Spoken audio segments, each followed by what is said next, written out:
Alrighty, this is going to hopefully be a very short video, and we're going to set up the ENNOID or ENNOID XLITE v3 that is installed in this torque box. This torque box is now fingerprinted because I touched it right after I cleaned it for the video. This torque box is housing an 18S 2P meat pack. That is a custom battery that I make, and it goes into the torque box specifically for the VESC-based DIY one-wheel builds.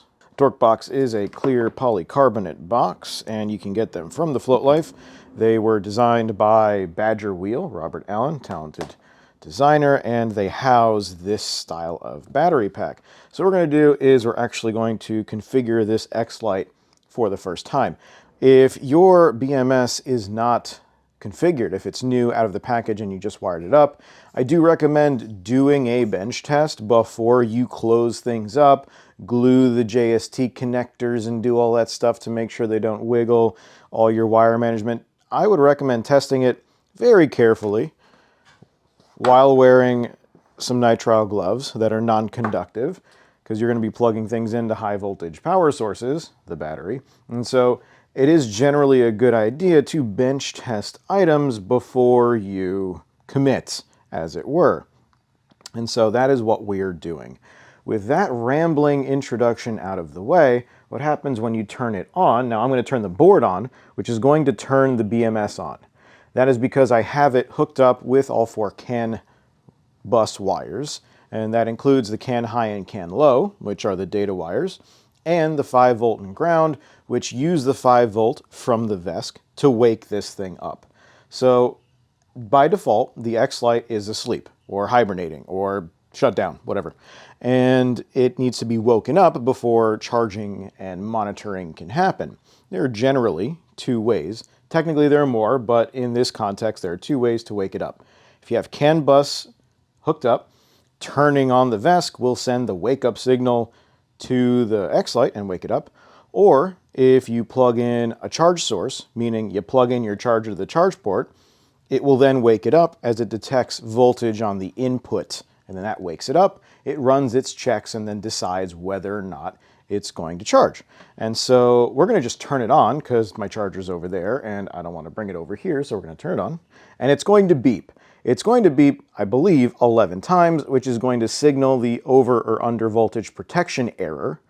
And so if we instead woke it up by plugging it into a charger, it wouldn't charge because that's an error, because the settings would be wrong. And so we're going to configure the settings to be correct.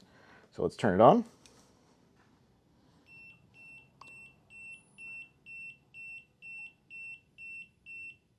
"11 beeps, that's the error that I expect.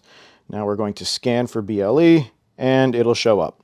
And so the Fokker will show up here and the BMS will show up there. The BMS is VESC BLE UART, which is the generic Bluetooth name for these kinds of devices.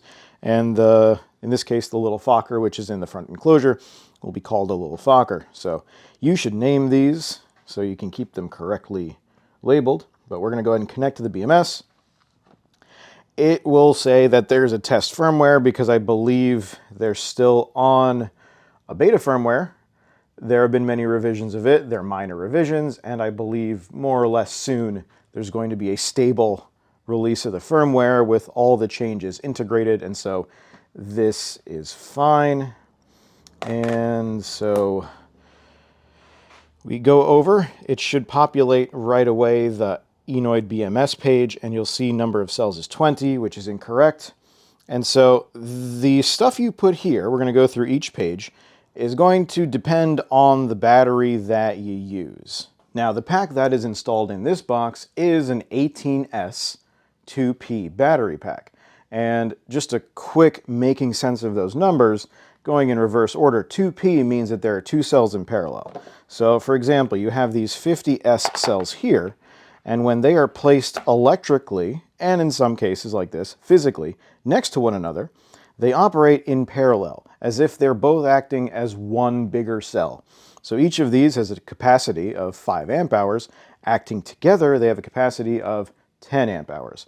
And so what happens is, in a pack like this, is you've got 18 of these couples laid front to back. And so positive goes in the negative, and they stack like so. And this would be 2s, 2p.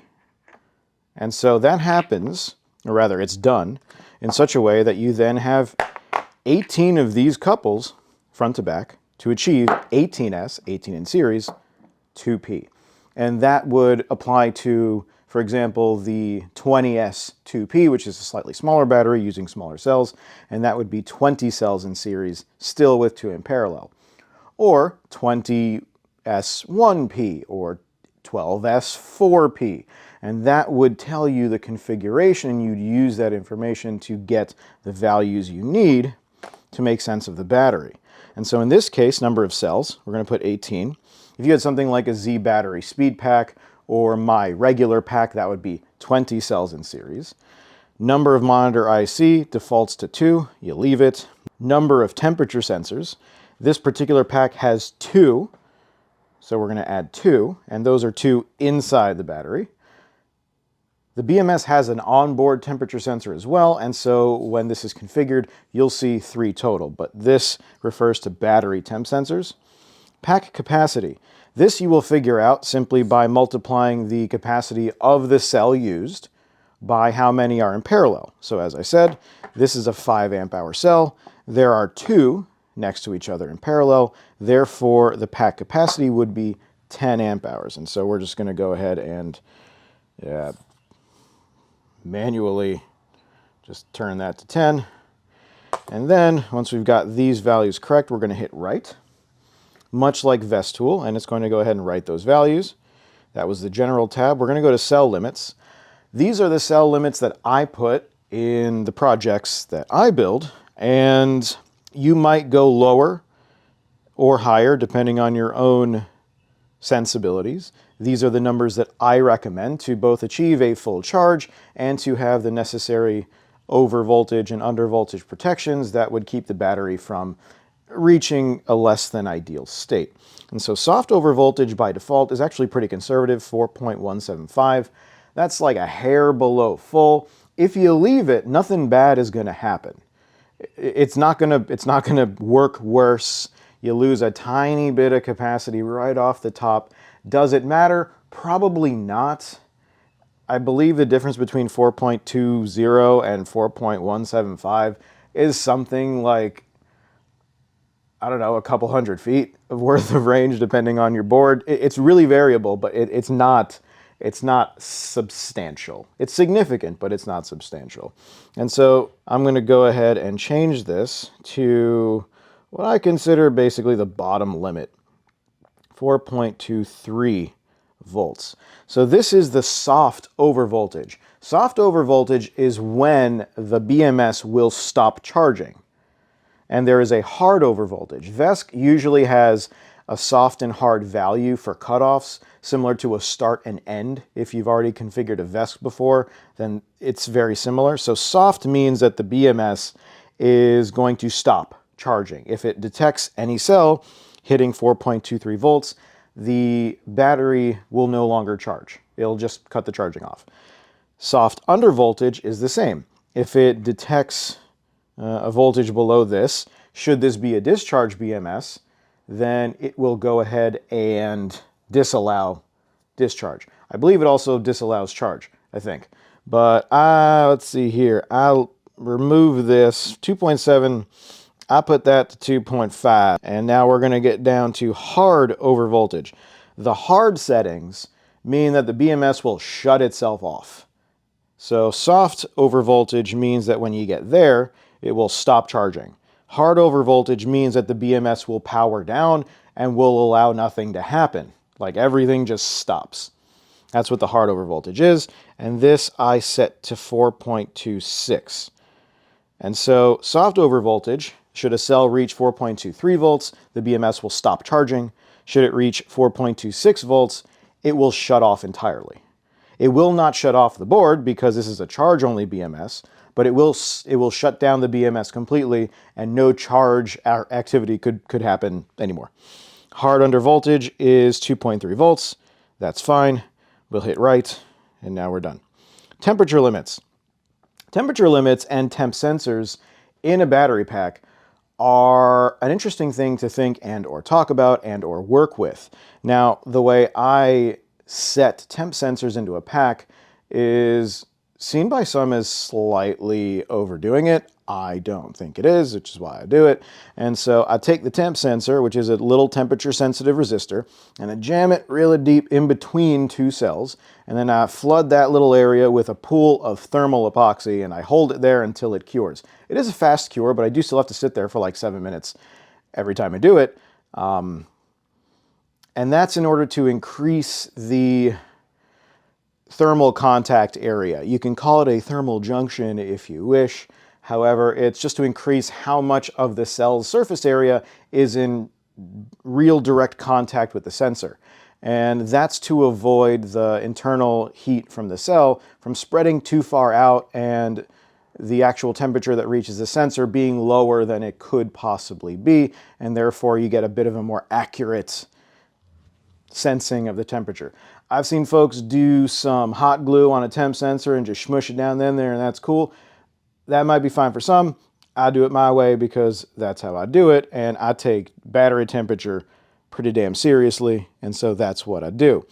By that same token, when I'm getting into temperature limits, I personally lean a bit conservative. And so what we're going to do here is the charge max temp cell. That is the detected temperature that is going to be there in order for this thing to say, no more charging. Charging stops. And so I'm going to set that relatively low to 55 degrees C, because my opinion is that if the cells on the outside of the cans, which is lower temperature than the inside of the cell, right? Because a cell is a can of metal with a jelly roll in it. And if it comes to charging and discharging, generating heat, that heat starts inside the can and then radiates out. It has to go through this plastic layer and whatever else is in between this and the actual resistor in the temp sensor. So there's going to be thermal lag and there's going to be thermal diffusion where it spreads out, and so the detected temperature will always be lower. And so I set that slightly conservative in order to sort of get around, or get ahead rather, of the fact that there is all that lag. And so I set charge max temp cell to 55 C. Charge min temp cell is 0 C, which is freezing. That's fine. That means that if this detects that either the battery or the BMS is literally frozen, it won't let you charge it, which is good. Charge max temp BMS, I set this to 65 C. The BMS itself can handle more. However, it's right up against the battery, and so 65 C is my personal comfort level for how hot that BMS, wherever the temp sensor is on it, is going to get. Now, the BMS is very small, and at about 6 amps of charge speed from 0 to full, it'll sit right below 65 C. Usually around 63 C is what it'll get, which is not terrible. The BMS can handle it, and it should be fine. And in all the boards I've kept track of locally that have this particular setup, so far it seems that that is a reasonable maximum temperature for the BMS itself. And again, minimum temperature is 0, because frozen is a reasonable place to not allow anything to happen. And discharge max temp, this doesn't really matter because it's not a discharge BMS, and so this setting won't apply to anything. However, I'm going to set it to 65 anyway, and then I'm going to hit right. We're going to go to balancing, and I'm going to make one change. I'm going to change the balance difference threshold from 0.01 volts to 0.02 volts. That, I believe, is more reasonable, and that is, to me, an acceptable balance target to have between the cells. Cell balance itself is something that's probably worthy of some conversation, at least at length, and that's not something I'm going to cover right now, but this is what I put there, and I hit right. And the last thing is the sleep setting, and not used timeout, 10 seconds. This not used current threshold. I don't know if the value that this is actually assigned to has changed, but out of habit, I will set this down to about 1/3 of an amp. and that seems to be fine. I could be wrong with that. Back in the V1 days, I think that was a slightly different value, and so me changing that to that value could be a holdover from the XLITE V1. I'm not sure. I'm sure someone may comment with a correction. If so, fantastic, thank you. However, that's just what I put. And that's pretty much it. You don't really have to change anything else except possibly, most importantly, just hit read on the general tab and the other tabs just to make sure that you did the right thing and that the settings that you put were actually written properly. Then we could go over to the BMS tab and take a look at what it's doing, and it should align properly to what your battery actually is. So if you have an 18S battery and you set it to have 18 cells, that should match up with a little cell bar graph and a number on the right ascribed to each cell. Your voltage total should be more or less what you expect it to be. Your temperature figures are here and your humidity is there. Hopefully when you install this, you did not cover over the humidity sensor completely. It's a useful thing to have, so that's kind of fun. And if you swipe, you will have your temperature graph right here. T1 is always going to be either 0 or some other weird number because that's not populated. I believe that's in the firmware for expansion boards, so it's more of a placeholder. T2 is the BMS onboard temperature, so that's the BMS itself. It's always going to be higher because as soon as it turns on, it's consuming power and it's just warmer. T3 and T4, in this case, are the two temp sensors in the battery. And so these should look normal, and once these look normal, then we should be able to turn the board off. And then this will disconnect. As the BMS will go to sleep, it will disconnect. Okay, BLE error, fantastic. Turn it back on. All right, boots back up. And looks like it's normal. This is fluctuating. And there we go. That's our battery level. When you've wired up your charger, regardless of what BMS you have, it would make sense to go ahead and double check your charge plug. It should match your charge port.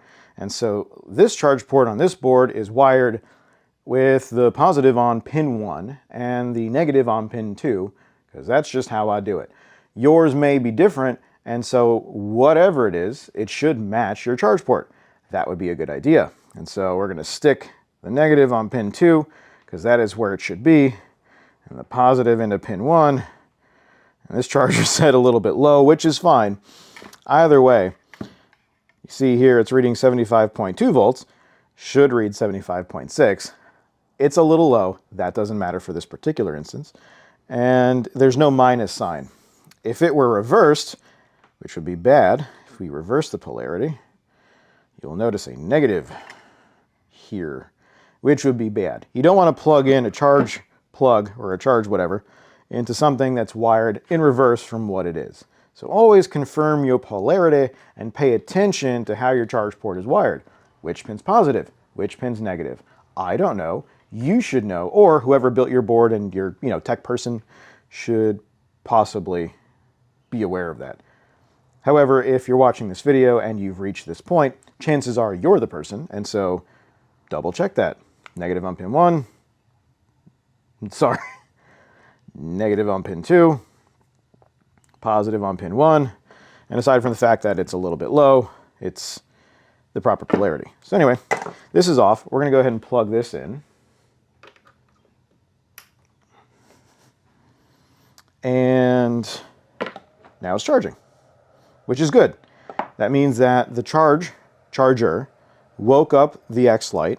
It ran its little checks. The settings were correct and everything looked fine. It didn't beep.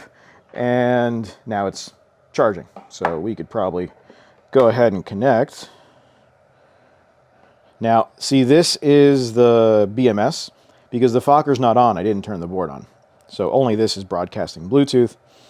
And then we can go over here. And it's doing its little wiggly dance because we're charging at 6 amps. And there we go. The BMS is getting warmer because of course it is, and we see that we have our charge rate at 6 amps in, more or less. There's always going to be some noise with the components detecting rates of current and voltages, and so it wiggles a bit.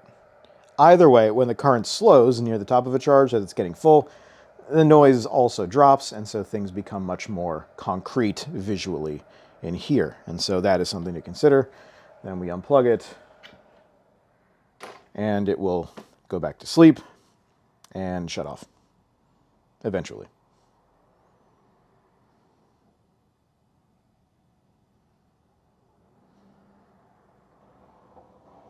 There we go. And so now this is done, and you should be good to go. Hopefully you installed it decently well, and you throw in this whole device around, won't mess with that too much. Much appreciated of your viewership. Thank you, and hope this was a little bit helpful. Take care now.